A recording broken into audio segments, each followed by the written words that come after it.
Meralco, type nyo lang po dito sa taas, ayan, Meralco, para lalabas na po agad to. Okay, so paglabas ito, click nyo natin to. Ang kasunod po, type nyo lang po dito yung exact amount kung magkano yung babayaran ninyo.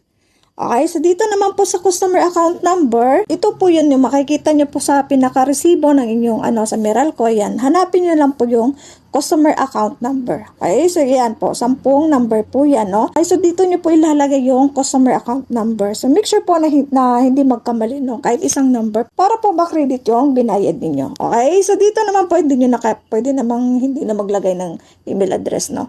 Pwede optional lang. Okay, so next po ay, dito, click nyo lang po yung next na yan. Pagkatapos, ayan, so click nyo yung next sa taas, hanapin yung next sa taas.